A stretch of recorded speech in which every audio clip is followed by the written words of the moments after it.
నమస్కారం. టీవీ3 న్యూస్ వార్తలకు స్వాగతం. ముందుగా వార్తల్లోని ముఖ్యాంశాలు. డీలిమిటేషన్ పై అద్దంకి దయాకర్ విమర్శలు. దక్షిణాది రాష్ట్రాలకు అన్యాయం, రాజకీయ ఆధిపత్యం కోసం ప్రక్రియ వేగం, హక్కుల కోసం వెంటనే పోరాటం అవసరమని పిలుపు.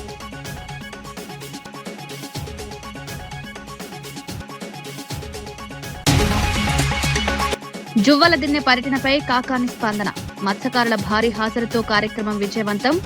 ఎల్లో మీడియా తప్పుడు ప్రచారం చేస్తోందని విమర్శ. జగన్ మత్స్యకారులకు భరోసానిచ్చారని వ్యాఖ్య.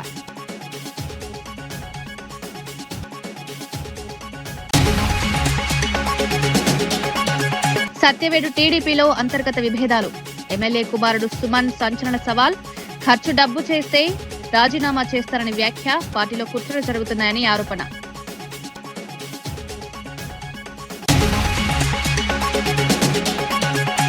మహిళా బిల్లుపై ఎంపీ కిరణ్ రెడ్డి కీలక ప్రశ్నలు. 2026 వరకు ఆలస్యం ఎందుకని నిలదీత. మహిళల సాధికారతపై నిజమైన ఆసక్తి, రాజకీయ లాభాల కోసం బిల్లు వాయిదా అంటూ విమర్శ.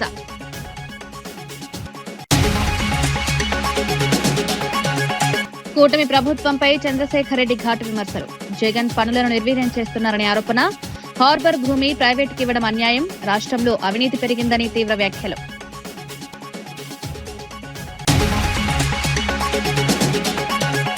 తేజస్వి సూర్య వ్యాఖ్యలపై బీజేపీ రాష్ట్ర అధ్యక్షుడు రామచంద్రరావు స్పందించారు. తెలంగాణను పాకిస్తాన్తో పోల్చలేదని స్పష్టం చేశారు. భారత్ పాకిస్తాన్ విభజన సమయంలో జరిగిన హింసను మాత్రమే ప్రస్తావించారన్నారు. బీఆర్ఎస్ నేతలు రాజకీయ లాభం కోసం వ్యాఖ్యలను వక్రీకరిస్తున్నారని ఆరోపించారు. అసలు విషయాన్ని తప్పుగా ప్రజల్లో ప్రచారం చేస్తున్నారని విమర్శించారు. వ్యాఖ్యలను సందర్భం నుంచి వేరు చేసి చూపించడం సరైంది కాదన్నారు. రక్తపాతంతో ఎంత యువకుల ఒక ఆహుతితో వచ్చినటువంటి తెలంగాణని మనము కాంగ్రెస్ పార్టీ వాళ్ళని వచ్చింది ఇటువంటి ఒక ఏదైతే ఆత్మహత్యలు జరిగినాయి, కాంగ్రెస్ పార్టీ మేము చేసినా అంటున్నారు. కానీ ఎంతమంది యువకులు చనిపోయారు ఆలస్యం చేసినందుకు. మరి ఈ నేపథ్యంలో మా ఒక ఎంపీ పాకిస్తాన్ అదేవిధంగా భారతదేశం విడిపోయినప్పుడు ఎంతమంది అయితే ఆ రోజు చనిపోవడం జరిగిందో దాని మీద కంపారిజన్ పెట్టుకుంటే దానికి అర్థం పర్థం లేకుండా బీఆర్ఎస్ పార్టీ ఈరోజు దాని మీద పెద్ద ఇష్యూ చేస్తూ ఉంది. వారు మాట్లాడే ఈ నేపథ్యంలో మాట్లాడారు. ఇది ఆలోచించాల్సిన అవసరం ఉంది. వాళ్ళు ఏదో మాట్లాడగానే పట్టుకుని దానికి కోతికి కొబ్బరి జోగినట్టు ఏదో మాట్లాడుతూ పోతున్నారు. తెలంగాణలో మేము తెలంగాణ ఉద్యమంలో భారతీయ జనతా పార్టీ కూడా జేఏసీలో భాగం. భారతీయ జనతా పార్టీ లేకుంటే తెలంగాణ వచ్చేదా? మహిళా రిజర్వేషన్ బిల్లుపై భువనగిరి ఎంపీ చామల కిరణ్ కుమార్ రెడ్డి కీలక వ్యాఖ్యలు చేశారు. కాంగ్రెస్ పార్టీ గాని ఇండియా కూటమి గాని ఈ బిల్లుకు వ్యతిరేకం కాదని స్పష్టం చేశారు. అయితే 2011 జనాభా గణన ఆధారంగా ఈ బిల్లును 2024లోనే ఎందుకు అమలు చేయలేదని ప్రశ్నించారు. 2027 వరకు ఎందుకు వేచి చూడాలన్నదే తమ సందేహమని తెలిపారు. మహిళల సాధికారతపై నిజమైన ఆసక్తి ఉంటే ఆలస్యం ఎందుకని కేంద్రాన్ని నిలదీశారు. ఈ అంశంపై స్పష్టతనివ్వాలని డిమాండ్ చేశారు. This bill so urgent when there is elections in West Bengal and Tamil Nadu is our first question. And next thing is why then they didn't have implemented in 2024 when they are willing to do it by the 2011 census. Now they are doing this not just for women reservation, they are just portraying as a women reservation to blame us, but they are trying to do delimitation and seat extension, which we are against it, and we will definitely discuss this on the floor today, because they haven't taken all party meeting concerns, because there is elections going in 5 states. They would have taken that and they would have made this. Delimitation, మహిళా reservation అంశాలపై అద్దంకి దయాకర్ స్పందించారు. BJP దక్షిణాది రాష్ట్రాలకు అన్యాయం చేస్తోందని ఆరోపించారు. రాజకీయ ఆధిపత్యం కోసం ఈ ప్రక్రియను ఉపయోగించుకుంటోందని విమర్శించారు. దక్షిణాది రాష్ట్రాలు ఆర్థికంగా దేశానికి మద్దతునిస్తున్నప్పటికీ రాజకీయంగా వెనుకబడిన పరిస్థితి వస్తోందన్నారు. ఈ విషయంలో కొన్ని పార్టీలు మద్దతు అవసరం ఇవ్వడం ఆశ్చర్యకరమని వ్యాఖ్యానించారు. ముఖ్యంగా దక్షిణ భారతదేశానికి సంబంధించిన రాజకీయ నాయకత్వం పార్టీలు కూడా కాదు, చాలా పార్టీలు బీజేపీ ప్రభుత్వానికి మద్దతుగా, ఎన్డీఏ ప్రభుత్వానికి మద్దతుగా మాట్లాడడం అనేది వాళ్ళ అవగాహన రాహిత్యం అనుకోవాలనో, వాళ్ళ అచేతనం అనుకోవాలనో, లేదంటే వాళ్ళ బానిస మనస్తత్వానికి ఇది ఒక కారణం అనుకోవాలనో తెలుస్తలేదు. భాజపా అంటే బానిసల జనతా పార్టీ. ఎందుకంటే వాళ్ళు కేంద్రంలో ఏ పార్టీ, వాళ్ళ పార్టీ ఏది చెప్తే కింద అది చేస్తారు. ఇలా ముఖ్యమంత్రి గారు రేవంత్ రెడ్డి గారు మాట్లాడుతున్న దాన్ని ఆక్షేపించడం, దాన్ని అర్థం చేసుకోలేకపోవడం, లేదంటే హైబ్రిడ్ మెథడాలజీ అంటే కనీసం దాని పట్ల ఒక స్టడీ కూడా లేకపోవడం అనేది చాలా విచిత్రమైన పరిస్థితి. ఒక రాష్ట్ర ముఖ్యమంత్రి హోదాలో రేవంత్ రెడ్డి గారు మాట్లాడుతున్న దాన్ని కనీసం అర్థం చేసుకోవడానికి కూడా ఆలోచించకుండా పిచ్చి పిచ్చిగా మాట్లాడుతున్నారు. ఇక్కడ ఉన్న కిషన్ రెడ్డి గారు కావచ్చు, అక్కడ ఉన్న వివిధ పార్టీలకు సంబంధించిన వ్యక్తులు కావచ్చు. కానీ ఈరోజు ఎన్డీఏలో భాగస్వామ్య పక్షంగా ఉన్న టీడీపీ కూడా దీని మీద మాట్లాడకపోతే, ముఖ్యంగా చంద్రబాబు నాయుడు గారికి కొంత రాజకీయ అవగాహన ఉందని అందరం అనుకుంటాం, ఆయన కూడా మాట్లాడకపోతే రేపు దక్షిణాదికి జరగబోతున్న నష్టం గురించి ప్రశ్నించని పార్టీలకు రేపు ఇక్కడ రాజకీయాలు చేసే నైతిక హక్కు కూడా ఉండదు. అంటే నిరంతరం దక్షిణాది రాష్ట్రాలు కేవలం మనం డబ్బులు చెల్లించడానికి తప్పితే రాజకీయంగా ఎదగడానికి అవకాశం లేని స్థితిని బీజేపీ తెస్తున్నది. ఇలా పొత్తులో ఉన్నది కాబట్టి అని మాట్లాడకపోయినా ఇక్కడ ఉన్న బీజేపీ అదే, బీఆర్ఎస్ అదే మాట్లాడుతున్నది. బీజేపీ మాట్లాడిందే బీఆర్ఎస్ మాట్లాడుతున్నది. అక్కడ టీడీపీ మాట్లాడిందే జగన్ మాట్లాడుతున్నాడు. అక్కడ స్టాలిన్ ఒక్కడే మాట్లాడుతున్నాడు. మిగతా పార్టీలన్నీ కూడా ఆలోచిస్తాయి. కాంగ్రెస్ పార్టీ స్టాండ్ కు భిన్నంగా అనిపిస్తున్నప్పటికీ కూడా రేవంత్ రెడ్డి గారు అంటున్నది అది ఒక ప్రాంతం యొక్క అస్తిత్వ సమస్య. అసలు దక్షిణాదికి నాయకుడే లేకపోవడం అనేది ఒక విచిత్రం. రేపటి రోజున ఈ వీరు తీసుకుంటున్న నిర్ణయం, అంటే ఎన్డీఏ ప్రభుత్వం ఇప్పుడు తీసుకుంటున్న నిర్ణయం రేపు దక్షిణాదికి శరాఘాతంగా మారబోతున్నది. ఈ రోజు ఒకవేళ త్వరితగతిన వాళ్ళు బిల్ పాస్ చేయించడం అనేది మూజువాని ఓటుతోనూ వాళ్ళు ఇష్టం వచ్చినట్టుగా చేసిండ్రు అనుకోండి, రేపు చర్చ లేకుండా ఈ రోజు నిర్ణయాలు తీసుకుంటే రేపు జరిగే పరిణామాలకు ఎవరికి బాధ్యత వహించాలి? కాబట్టి ఇది జువ్వల దిన్నె ఫిషింగ్ హార్బర్ సందర్శన కార్యక్రమంపై కాకాని గోవర్ధన్ రెడ్డి స్పందించారు. భారీ సంఖ్యలో మత్స్యకారులు పాల్గొనడం కార్యక్రమం విజయవంతమైందన్నారు. ప్రభుత్వం అడ్డంకులు సృష్టించినా ప్రజలు పెద్ద ఎత్తున వచ్చారన్నారు. ఎల్లో మీడియా దీనిపై తప్పుదారి పట్టించే వార్తలు ప్రచారం చేస్తోందని విమర్శించారు. జగన్ మత్స్యకారులకు భరోసా ఇచ్చారని పేర్కొన్నారు. మత్స్యకార సమస్యల పట్ల ఈ జిల్లాలో ఉండేటువంటి పరిస్థితులు తెలుసుకుని మత్స్యకారులకు భరోసా ఇవ్వాలనేటువంటి లక్ష్యంతో జువ్వల దిన్నె ఫిషింగ్ హార్బర్ని సందర్శించి మత్స్యకారులతో ముఖాముఖి కార్యక్రమం నిర్వహించి అక్కడి నుంచి ఆయన బయలుదేరి వెళ్ళడం జరిగింది. మేము ఊహించిన దానికన్నా మత్స్యకారుల్లో కానీ మత్స్యకారేతరులో కానీ స్పందన ఉంది. జగన్మోహన్ రెడ్డి గారి కార్యక్రమం అంటే ప్రతి దగ్గర ఆయనకు సంబంధించినటువంటి అభిమానులు ఎవరైతే వాళ్ళందరూ వస్తారు. అన్ని నియోజకవర్గాలకు సంబంధించి కూడా మత్స్యకారులు ఉత్సాహం చూపించడం, మత్స్యకారులు అందరూ కూడా తరలి రావడం జరిగింది. దానికి సంబంధించి సర్వేపల్లి, కోవూరు, నెల్లూరు రూరల్, నెల్లూరు సిటీలో స్థిరపడినటువంటి మత్స్యకారులు, మత్స్యకారేతరులు కొంతమంది రావడం జరిగింది. ఏ రోజైతే అనుకోనటువంటి విధంగా జగన్మోహన్ రెడ్డి గారి కార్యక్రమం ఈరోజు సక్సెస్ అయిందో వెంటనే ఈ పచ్చ మీడియా, రోత పత్రికలు, బూతు పత్రికలు వాళ్ళు దానిలో వాళ్ళ కడుపు మంటంతా వెలువచ్చడం జరిగింది. ఏం మాట్లాడారు? మత్స్యకారులు రాలేదు, మత్స్యకారేతరులు వచ్చారు, అక్కడి నుంచి వచ్చారు, ఇక్కడి నుంచి వచ్చారు అంటే ఆడలేక మధ్యలో ఓడన్నట్టుగా మీరు జనం రారు అనుకున్నారు కాబట్టి, జనం వచ్చారు కాబట్టి, ఆ ప్రోగ్రాం సక్సెస్ అయింది కాబట్టి, ప్రతి ఒక్కరూ అద్భుతంగా ప్రోగ్రాం జరిగిందని అన్నారు కాబట్టి, దీన్ని ఏ విధంగా వక్రీకరించాలనేటువంటి దానికి ఈరోజు రకరకాలైనటువంటి మత్స్యకారేతరులు వచ్చారు, మత్స్యకారులు రాలేదు, మత్స్యకారులు ముఖం చాటేశారని రకరకాలైనటువంటి మాటలు మాట్లాడేటువంటి రకాలైనటువంటి మీరు పరిమితులు విధించినా, అన్ని రకాలైనటువంటి ఏదో ఒక విధంగా దీన్ని అడ్డుకోవాలనేటువంటి అనేక రకాలైనటువంటి అవరోధాలు సృష్టించినా జనం తరలి వచ్చారు. మీరు ఇటీవల పెట్టినటువంటి సమావేశాలు చూస్తే 1000 మందితో సమావేశం పెడితే ఆ 1000 మందిలో 300 మందిని కూడా మీరు నిలుపుకోలేకపోయారు అని అంటే, నడిచి వెళ్ళిపోయారు, లేచి వెళ్ళిపోయారు, ఖాళీ కుర్చీలు దర్శనం ఇచ్చాయనంటే మీ సభలో సమావేశాలు ఏ విధంగా నడుస్తున్నాయి? మేము ఒక 2000 మందితో ఒక ముఖాముఖి కార్యక్రమం ఏర్పాటు చేస్తే ఇరుక్కుని 4000 మంది కూర్చున్నారు అక్కడ అంటే, జగన్మోహన్ రెడ్డి గారు ఉన్నంతసేపు ఆద్యంత ముఖాముఖి కార్యక్రమం వరకు ఉన్నారంటే మా నాయకుడి పట్ల ప్రజలకు ఎంత ఆదరణ ఉందనేటువంటిది మీ సర్టిఫికేట్, రోత పత్రికలు, బూత్ పత్రికలకు సంబంధించినటువంటి సర్టిఫికేట్లు మాకు అవసరం. 15వ తేదీ ఉదయం 9 గంటలకు ఆయన అక్కడ బయలుదేరతాడు, 10 గంటలకి ఇక్కడ దిగుతాడు అనే ప్రోగ్రాం ఉంటే 14వ తేదీ సాయంత్రం 6 గంటలకు పర్మిషన్ ఇస్తాడు జిల్లా కలెక్టర్ గారు. దీన్ని ఏమనాలి? అంటే మీరు ఎన్ని రకాలైనటువంటి అవాంతరాలు సృష్టించారు అని చెప్పి మీరు అంటున్నారు. కాబట్టి ఈరోజు కావలే కాదు, అన్ని ప్రాంతాల నుంచి వస్తారు జగన్మోహన్ రెడ్డి గారికి. జగన్మోహన్ రెడ్డి గారికి ఉన్నటువంటి క్రేజ్ అటువంటిది. నిన్న లోకేష్ వచ్చాడంటే నెల్లూరుకి, పొద్దున పత్రికలు చూసిందాక నాకు వచ్చిపోయిన సంగతి కూడా. మీకున్నటువంటి క్రేజ్ అది. మిమ్మల్ని చూడడానికి ఎవరు వస్తారు? అందులో పాపం నిన్నేదో ముఖ్యమంత్రిని చేయాలని వర్కింగ్ ప్రెసిడెంట్ చేశారు, ముఖ్యమంత్రిని చేయాలని తహతహలాడుతున్నారు, తాపత్రయ. బీసీల సాధికారతలో జగన్ ప్రభుత్వం కీలక పాత్ర పోషించిందని వైఎస్ఆర్సీపీ నేతలు తెలిపారు. బీసీల కోసం ప్రత్యేక విధానాలు తీసుకువచ్చి వారి అభివృద్ధికి కృషి చేశారన్నారు. విద్య, వైద్యం, వ్యవసాయం వంటి అన్ని రంగాల్లో వారికి సహాయం అందించారని పేర్కొన్నారు. సంక్షేమ పథకాలు నిజంగా అమలైన కాలం జగన్ హయాంలోని అన్నారు. ప్రస్తుతం ఆ సంక్షేమం కనిపించడం లేదని విమర్శించారు.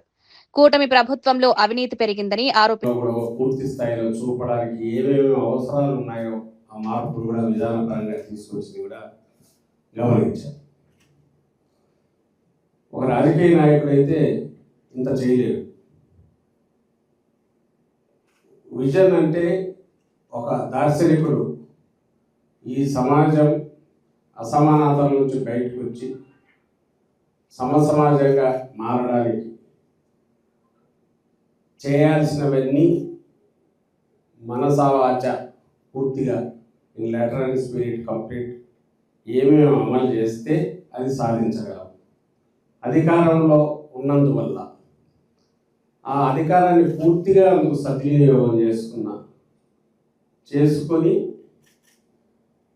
వాటిని ఆచరణలో కూడా తీసుకురాగలిగిన ఏకైక నాయకుడు ఎవరన్నా ఉన్నారంటే మనకు జగన్మోహన్ రెడ్డి గారు కనిపిస్తారు. నిజమైన మెరిట్ ఉన్నవాళ్ళు కానీ లేదా ఆసక్తి ఉన్నవాళ్ళు కానీ తమకు ఛాయిస్ ఎట్లా ఉంటే ఆప్షన్ ప్రకారం తాము కోరుకున్న రకంగా తమ జీవితాన్ని తీర్చుకోవడానికి అవసరమైన అన్ని చేయాల్సిన ప్రయత్నం చేశారు. అందుకోసమే విద్యా, వైద్యం లాంటి కోర్ సెక్టర్స్, అగ్రికల్చర్ లాంటి కోర్ సెక్టర్లు, ఇండస్ట్రీ, వీటికి అది ఓన్లీ ఏదో ఒక సెక్షన్ సరిగ్గా విధేయేది కాదు. ముందు బేస్ ఫౌండేషన్ స్ట్రాంగ్ వేస్తుంది. ఈరోజు మీకు తెలియదు కదా ఎంత ఘోరంగా భయంకరంగా ఉందో పరిస్థితి. ఈ 2 years అడ్డగోలుగా ఎక్కడిక్కడ దోచుకోవడం కానీ, అవినీతి కానీ, ప్రతి దాంట్లో సెటిల్మెంట్ దగ్గర నుంచి ఆల్ ఇసుక మైనింగ్ కానీ ఏదైనా మిగిలిన ఎనీ యాక్టివిటీ, అది ప్రైవేట్ కావచ్చు, పబ్లిక్ కావచ్చు, గవర్నమెంట్ సంబంధం ఉండొచ్చు, ఉండకపోవచ్చు.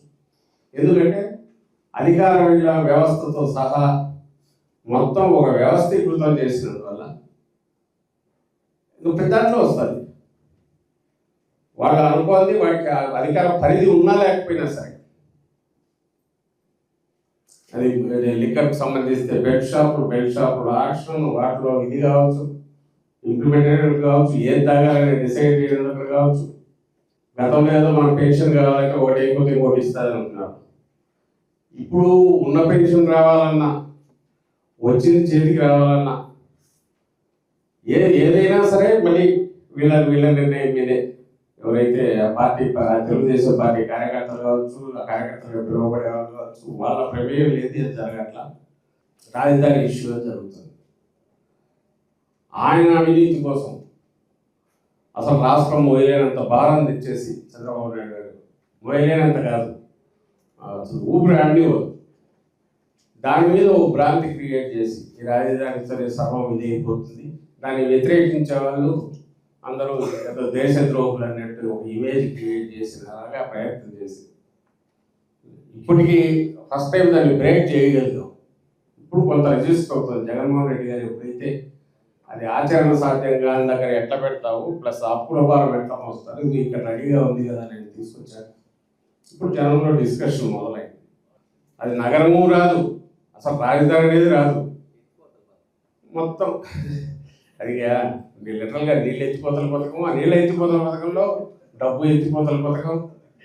సో అది నిరంతర ప్రక్రియ, నిరంతర ఎత్తిపోతల. దానికి ఆయన ఒకటి ఏర్పాటు చేసుకునే సిస్టమ్. మరి ఎన్ని దశాబ్దాలు తన కుటుంబం ఉంటుంది అనుకున్నాడో వాళ్ళందరూ అడుగుతాను కూడా తెలియదు. కానీ దానికి చేసి దాన్ని రాష్ట్రం అంతా దాన్ని నమ్మమంటున్నాడు. ఇప్పటికే 55,000 కోట్లు 59,000 కోట్లు కాంట్రాక్ట్ ఫైనలైజ్ చేసినాడు, ఇచ్చేసినాడు. కమిషన్ కూడా అయిపోయినట్టుంది. ఇందులో మొబిలైజేషన్ అడ్వాన్స్ ముందు ఇచ్చినారు. ఇప్పుడు ఖర్చు పెట్టింది మొబిలైజేషన్ అడ్వాన్స్ 6,000 కోట్లు ఇంకా చిల్లర. ఫస్ట్ మొబిలైజేషన్ అడ్వాన్స్ కాంట్రాక్ట్కి ఇచ్చారు, వీళ్ళకి రావాల్సింది వచ్చింటుంది. ఇంకా వాడు చేస్తాడు, దాని కొంత అట్లే పెరుగుతుంది, లేదా ఆగిపోతుంది. ఆయన పోయింది ఇక్కడ పెట్టిన దాంట్లో రావాల్సినవి వస్తుంటాయి. పెట్టలేకపోతే అప్పు పుట్టకపోతే పోదు, పెరగదు, అది కన్స్ట్రక్షన్ జరగదు. 52 లక్షల ఎస్ఎఫ్టీ అదేదో వాటికి ఏది మన సెక్రటరియట్ అంటాడు, ఇంకోటి ఏదో 20 లక్షల ఎస్ఎఫ్టీ అంటున్నాడు. ఆయన ఇష్టం ఇస్తున్నాడు. దాని గురించి మనకి ఎక్స్ప్లెనేషన్ ఎవరికి స్టేట్కి కూటమి ప్రభుత్వంపై ఎమ్మెల్సీ పర్వతరెడ్డి చంద్రశేఖర్ రెడ్డి తీవ్ర విమర్శలు చేశారు. జగన్ చేసిన మంచి పనులను నిర్వీర్యం చేయడమే ప్రభుత్వ లక్ష్యమని ఆరోపించారు. మత్స్యకారుల హార్బర్ భూమిని ప్రైవేట్ కంపెనీకి ఇవ్వడం అన్యాయమన్నారు. తమ ప్రభుత్వం వస్తే మత్స్యకారులకు న్యాయం చేస్తామని హామీ ఇచ్చారు. ముఖ్యమంత్రి కుటుంబ సభ్యులు కూడా అక్రమాల్లో పాలు పంచుకుంటున్నారని ఆరోపించారు. రాష్ట్రంలో అవినీతి పెరిగిపోయిందని విమర్శించారు. ప్రజలకు ఇచ్చిన హామీలను అమలు చేయడంలో ప్రభుత్వం విఫలమైందన్నారు. ఈ జువలదిన్ హార్బర్లో కూడా అక్కడ ఉన్నటువంటి ఫిషింగ్ హార్బర్కి అప్పగించినటువంటి ల్యాండ్ని ఏదైతే మత్స్యకారులకు ఉపయోగపడాల్సినటువంటి ల్యాండ్లో ఒక ప్రైవేట్ ఏజెన్సీకి సంబంధించి అక్కడ కొంత ల్యాండ్ని ఇచ్చి వాళ్ళకు ఒక కంపెనీని పెట్టుకోమని చెప్పి, అది కూడా డిఫెన్స్ అకాడమీని పెట్టుకోమని చెప్పి చెప్పడం కూడా జరిగింది. అందరికీ తెలుసు ఆ ప్రైవేట్ ఏజెన్సీ వాళ్ళు డిఫెన్స్ అకాడమీ కనుక పెట్టుకుంటే అక్కడ వాళ్ళు పెట్టేటువంటి రెస్ట్రిక్షన్స్ కానీ కండిషన్స్ కానీ ఏమాత్రం కూడా కనీసం ఆ మత్స్యకారులు కూడా అక్కడికి వెళ్ళాలంటే కూడా ఫ్రీగా వెళ్ళలేనటువంటి పరిస్థితి ఉంటుంది. అటువంటి పరిస్థితుల్లో వారి చేతుల్లో ఆ ల్యాండ్ని అంతా కూడా అప్పగించడానికి వ్యతిరేకంగా ఇవ్వండి. చాలా ల్యాండ్స్ ఉన్నాయి అక్కడి నుంచి సుమారుగా మైపాడు దాకా కూడా చాలా ల్యాండ్స్ కూడా ఉన్నాయి. రెండు పక్కల కూడా ల్యాండ్స్ ఉన్నాయి, వాటిని ఇచ్చుకోవచ్చు. కేవలం మత్స్యకారులకు ఇచ్చినటువంటి ఆ ఫిషింగ్ హార్బర్ ల్యాండ్లోనే వీళ్ళకి ఈ ప్రైవేట్ ఏజెన్సీకి ఇవ్వాల్సినటువంటి అవసరం ఏమొచ్చిందన్నది జగన్మోహన్ రెడ్డి గారి ఆలోచన. ఆ విధంగానే నిన్న వారితో మాట్లాడడం జరిగింది. వారికి తప్పకుండా రాబోయే ప్రభుత్వంలో కూడా భరోసానే ఇచ్చేలాగా మాట్లాడడం జరిగింది. అయితే ఇక్కడ రెండో పాయింట్ కూడా ఏంటంటే, ఈ మత్స్యకారుల మీద ఎంత కక్ష ఉందంటే ఎవరైనా కూడా ఆలోచిస్తారు. ప్రభుత్వం చేయాల్సినటువంటి పనిని మత్స్యకారులు చేయడం కూడా జరిగింది. ఎందుకంటే ఇతర రాష్ట్రాల్లో ఉన్నటువంటి మత్స్యకారులు మన ఏరియాలోకి వచ్చి, మన ప్రాంతంలోకి వచ్చి వారు చేపలు పట్టుకుంటున్నటువంటి పరిస్థితుల్లో అనేక సందర్భాల్లో వాళ్ళు మొరపెట్టుకొని పోలీసులను కానీ అందరినీ కూడా ఆశ్రయించడం జరిగింది. చివరికి విసిగి వేసారి వాళ్ళే ప్రాణాలకు తెగించి ఆ ఇతర రాష్ట్రాల్లో ఉన్నటువంటి బోట్ని పట్టుకొని వచ్చి వాటన్నిటిని కూడా అక్కడ కట్టేయడం కానీ వాటికి సంబంధించి ఎఫ్ఐఆర్ కూడా చేయించడం కూడా జరిగింది. ఇక్కడ మీరు ఆలోచించాలా, ఈ పనిని ఎవరు చేయాలా? ప్రభుత్వాలు చేయాలా? పోలీసులు చేయాలా? అటువంటి పనిని మత్స్యకారులు ప్రాణాలకు తెగించి సముద్రంలో వేటలో ఉన్నటువంటి వారందరినీ కూడా పట్టుకొని వచ్చి వారందరినీ బంధించి అక్కడ చేసిన తర్వాత ప్రభుత్వం చేయాల్సిన పనిని కనీసం వాళ్ళు చేసిన తర్వాత అప్రిషియేట్ చేసి వాళ్ళకి న్యాయం జరిగేదానికి ఆలోచించుకోకుండా ఒక దొంగ చేసే పనిని ప్రభుత్వం చేసినట్టయింది. ఈరోజు సాక్షాత్తు ముఖ్యమంత్రి కొడుకే అక్కడికి ఆ ప్రాంతానికి సంబంధించి డిఫెన్స్ అకాడమీకి సంబంధించి ఓపెనింగ్కి వచ్చిన తర్వాత, శంకుస్థాపనకు వచ్చిన తర్వాత ఆయన పర్యవేక్షణలో ఆయన వచ్చిన రెండో రోజు తర్వాత అక్కడ ఉన్నటువంటి స్థానికంగా ఎంపీలు కానీ ఎమ్మెల్యే కానీ ఎమ్మెల్సీలు కానీ వీళ్ళందరూ కూడా కలిసి మూకుమ్మడిగా అక్కడ ఈ మత్స్యకారులు ఏదైతే పట్టుకొని వారు బతుకు తెరువు కోసం అడ్డుపడుతున్నటువంటి ఇతర రాష్ట్ర మత్స్యకారులకు సంబంధించినటువంటి బోట్లని వీరు స్వయంగా వదిలిపెట్టినారంటే ఈ ప్రభుత్వాలు ఏం చేస్తూ ఉండే? దొంగలు చేసే పనిని ప్రభుత్వాలు చేస్తూ ఉండే, ప్రభుత్వాలు చేసే పనిని సామాన్యులు చేస్తూ ఉన్నారు. ఈరోజు దీనిని గమనించినటువంటి మత్స్యకారులు అసహించుకుంటా ఉంటే నిన్నటి రోజున జగన్మోహన్ రెడ్డి గారి ప్రోగ్రాంకి వేలాదిగా జనం కూడా రావడం జరిగింది. కావలి ప్రాంతం అంతా కూడా క్లిక్కిసిపోయింది. నిన్ననే గోవర్ధన్ రెడ్డి గారు కూడా ఇందాక కూడా చెప్పడం కూడా జరిగింది. లోకేష్ గారు ఒక టీడీపీ లీడర్ పెళ్లికి వస్తే అక్కడ ఉన్నటువంటి పరిస్థితి ఏ విధంగా ఉంది?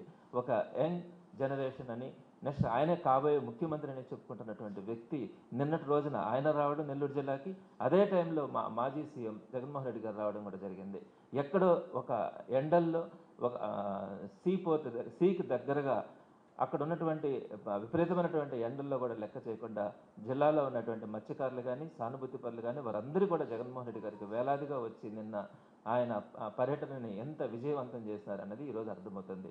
దీనిని బట్టి అర్థం చేసుకోవాలి, అన్ని వర్గాల్లో కూడా, ఒక వర్గం రెండు వర్గాలని కాదు, ప్రతి వర్గంలో కూడా విసిగి వేసారిపోయినటువంటి సామాన్య ప్రజలందరూ కూడా. కొత్త రాజకీయ పార్టీ ప్రారంభానికి ముందు బీఆర్ఎస్ నేత కల్వకుంట్ల కవిత ఆధ్యాత్మిక పర్యటన చేశారు. ఈ నెల 25న పార్టీని ప్రకటించనున్న నేపథ్యంలో కాశీకి వెళ్లి గంగానదిలో పుణ్యస్నానం చేశారు. అనంతరం కాలభైరవ స్వామిని దర్శించుకుని ప్రత్యేక పూజలు నిర్వహించారు. ఈ పర్యటన ఆమె రాజకీయ ప్రయాణానికి ఆధ్యాత్మిక బలమివ్వాలనే ఉద్దేశంతో జరిగినట్లు తెలుస్తోంది. కొత్త పార్టీ ద్వారా తెలంగాణ రాజకీయాల్లో కీల మార్పులు తీసుకురావాలని కవిత భావిస్తున్నట్లు సమాచారం. ఇప్పటికే ఈ నిర్ణయం రాజకీయ వర్గాల్లో చర్చనీయాంశంగా మారింది. కవిత తీసుకునే తదుపరి నిర్ణయాలు ఎలా ఉంటాయన్న దానిపై ఆసక్తి నెలకొంది.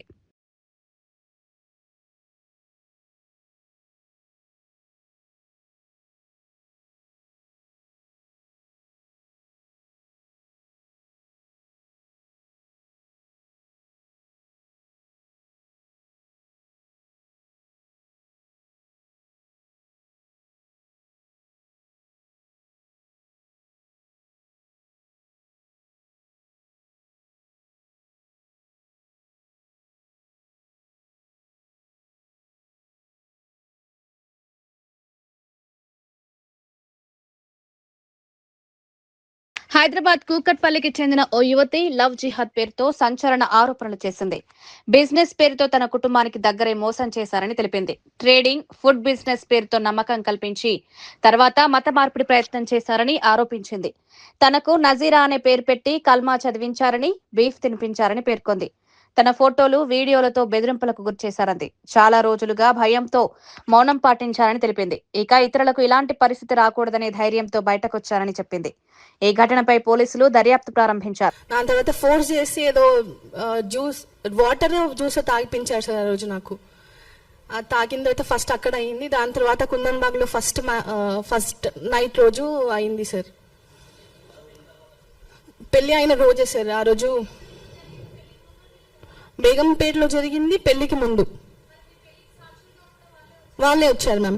నేను అడిగాను వాళ్ళకి, ఫేస్ టు ఫేస్ వెళ్ళి నవాజ్కి అడిగితే అది నువ్వు ఇమాజిన్ చేసుకుంటున్నావు, అలా ఏం లేదని చెప్పారు.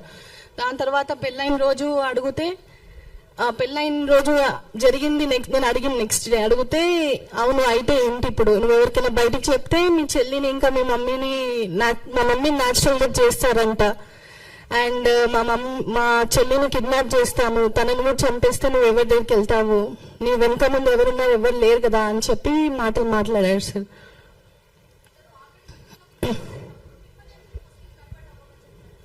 అదొక ప్లాన్ నాకు తర్వాత రీసెంట్ గా మ్యామ్ వాళ్ళని కలిసి సార్ వాళ్ళని కలిసిన తర్వాత అదొక ప్లాన్ అని చెప్పి నాకు అర్థమైంది. స్టిల్ నేను ఎక్స్పెక్ట్ చేస్తున్నాను ఏంటంటే అతను ఏదో ఒక రోజు మారుతాడని చెప్పి అని అనుకున్నాను. కానీ తర్వాత తెలిసింది లవ్ జిహాద్ అనేది ఉంటుంది. తెలంగాణ ఏర్పాటుపై బీజేపీ వ్యాఖ్యలను తీవ్రంగా ఖండించారు బీఆర్ఎస్ నేతలు. తెలంగాణ ఉద్యమం దశాబ్దాల పోరాట ఫలితమని గుర్తు చేశారు. వేలాది మంది త్యాగాల ద్వారా రాష్ట్రం ఏర్పడిందని పేర్కొన్నారు. అలాంటి చారిత్రక సంఘటనను దేశ విభజనతో పోల్చడం అవమానకరమని విమర్శించారు. ఇది తెలంగాణ ప్రజల ఆత్మగౌరవాన్ని దెబ్బతీసే వ్యాఖ్య అన్నారు. బీజేపీ ఎంపీ చేసిన వ్యాఖ్యలను వెంటనే ఖండించాలని డిమాండ్ చేశారు. తెలంగాణ నుంచి ఎన్నికైన ఎంపీలు స్పందించకపోవడం సిగ్గుచేటని విమర్శించారు. బీజేపీ ఎంపీ తేజస్వి సూర్య వ్యాఖ్యలపై ఎమ్మెల్సీ దాసోజు శ్రవణ్ తీవ్రంగా స్పందించారు. తెలంగాణ ఏర్పాటును దేశ విభజనతో పోల్చడం రాజ్యాంగ విరుద్ధమన్నారు. వెంటనే ఆయనను పార్లమెంట్ నుంచి సస్పెండ్ చేయాలని డిమాండ్ చేశారు. ఈ వ్యాఖ్యలు తెలంగాణ ప్రజల ఆత్మగౌరవాన్ని దెబ్బతీశాయని పేర్కొన్నారు. భారత రాజ్యాంగంలోని ఆర్టికల్ 3 ప్రకారం రాష్ట్రం ఏర్పడిందని గుర్తు చేశారు. అలాంటి ప్రక్రియను అవమానించడం తగదన్నారు. ఆయనపై చట్టపరమైన చర్యలను తీసుకోవాలని కోరారు. సూర్య చేసే చిల్లర వ్యాఖ్యలని సపోర్ట్ చేస్తూ కూర్చోవడము చాలా అవమానం తెలంగాణకి.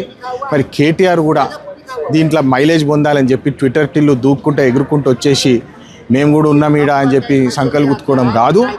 తెలంగాణ తెచ్చింది కాంగ్రెస్ పార్టీ, తెలంగాణ కోసం పోరాడింది కాంగ్రెస్ పార్టీ నాయకులు అని చెప్పి స్పష్టంగా తెలుస్తుంది.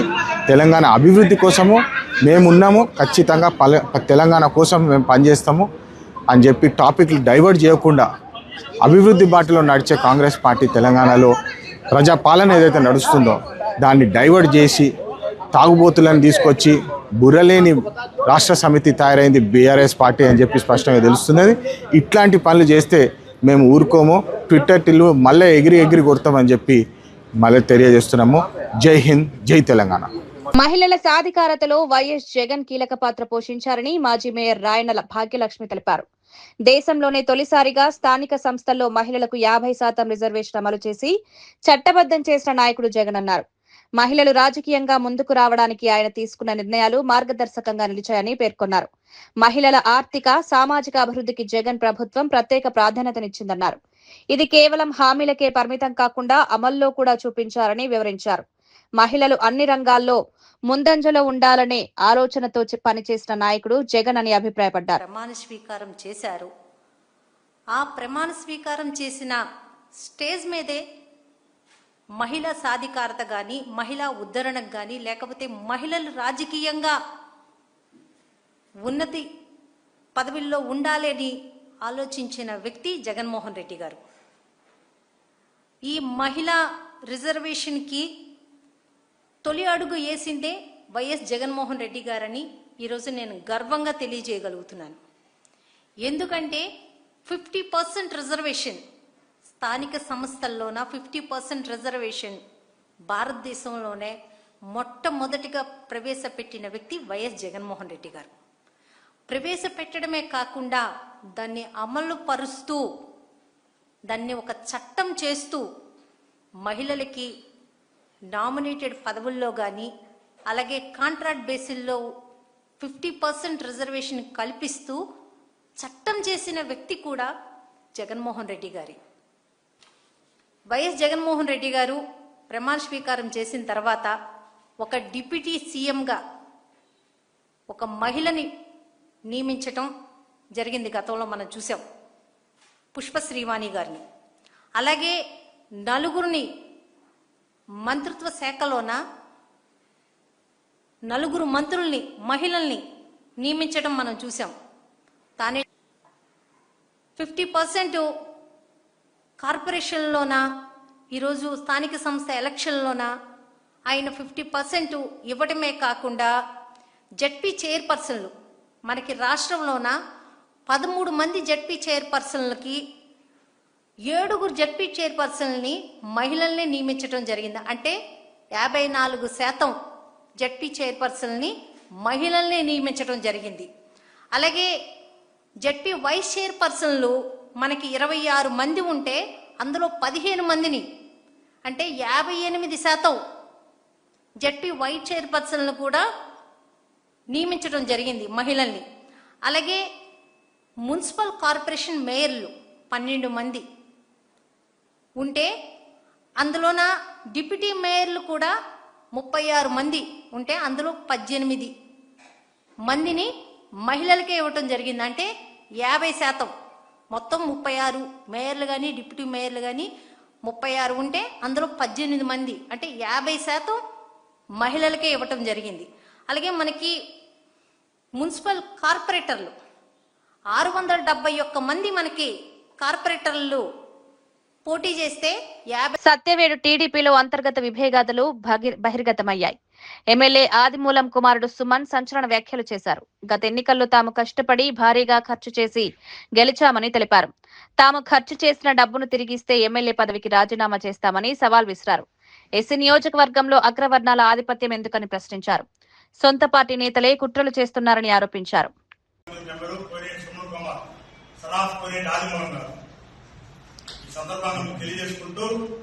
ఇక్కడ ఇచ్చేసేటువంటి ముఖ్యమైన అంశాలు మాత్రం 6 పాయింట్ చెప్తాను.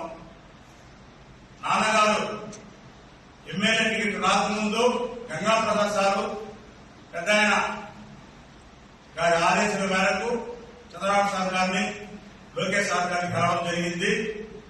టికెట్ అడగకుండే గంగాప్రసాద్ గారు టికెట్ తీర్చారు. గంగాప్రసాద్ సార్ గారికి పాదాభివందనాలు, చంద్రబాబు సార్ గారికి లోకేష్ గారికి నమస్కారాలు. ఆ నాన్నగారు ఆరోగ్యం పాలైనప్పుడు పవన్ కళ్యాణ్ సార్ గారు ఫోన్ చేసి ఆరోగ్య పరిస్థితి గురించి విచారించడం జరిగింది. పవన్ కళ్యాణ్ సార్ గారికి పాదాభివందనాలు, బీజేపీ పార్టీ కుటుంబ సభ్యులకు పాదాభివందనాలు. నియోజకవర్గంలో నాన్నగారికి ఓటేసినటువంటి ఓటర్స్ మహాశయులకి, నాన్నగారి అభిమానులకి, దాదాపు రాజకీయ అభిమానులు 30 నుంచి 40 వేల ఓటర్స్ తో వ్యక్తిగతంగా ఆదిమూలం ఇచ్చిన వ్యక్తిపైన అభిమానంతో 40 వేల ఓట్లు పోలైంది. టీఆర్ఎస్ పార్టీ తరఫున 30,000 ఓట్లు పోలైంది. నాన్నగారు గెలిచిన తర్వాత మా కుటుంబాన్ని, మా నాన్నగారిని వెన్నుముక్క వెనకాల నుంచి కొరవడం టీఆర్ఎస్ పార్టీ వాళ్ళు కొంతమంది ఇబ్బంది పెట్టడం జరిగింది. అదేవిధంగా మా యొక్క ఆర్థిక పరంగా మేము కష్టపడి అప్పు తీర్చుకొని గంగాప్రసాద్తో మాట్లాడుకొని ఖర్చు చేసినటువంటి అమౌంట్ ఎంతని. వార్తలు ముగించే ముందు ముఖ్యాంశాలు మరోసారి. డీలిమిటేషన్ పై అద్దంకి దయాకర్ విమర్శలు. దక్షిణాది రాష్ట్రాలకు అన్యాయం, రాజకీయ ఆధిపత్యం కోసం ప్రక్రియ వేగం, హక్కుల కోసం వెంటనే పోరాటం అవసరమని పిలుపు.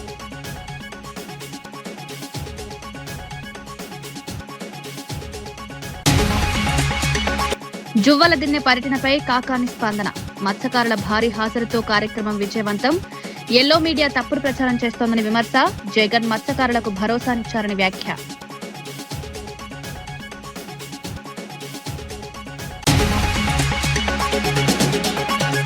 సత్యవేడు టీడీపీలో అంతర్గత విభేదాలు. ఎమ్మెల్యే కుమారుడు సుమన్ సంచలన సవాల్. ఖర్చు డబ్బు చేస్తే రాజీనామా చేస్తారని వ్యాఖ్య. పార్టీలో కుట్రలు జరుగుతున్నాయని ఆరోపణ.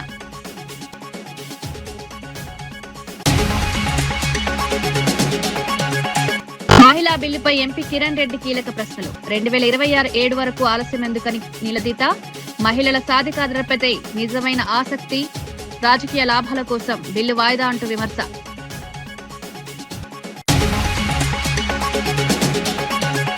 కూటమి ప్రభుత్వంపై చంద్రశేఖర్ రెడ్డి ఘాటు విమర్శలు.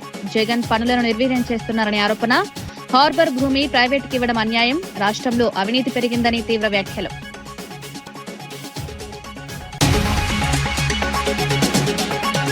ఇవి ఈనాటి వార్తా విశేషాలు. మరో బులెటిన్లో మళ్ళీ కలుద్దాం. నమస్కారం.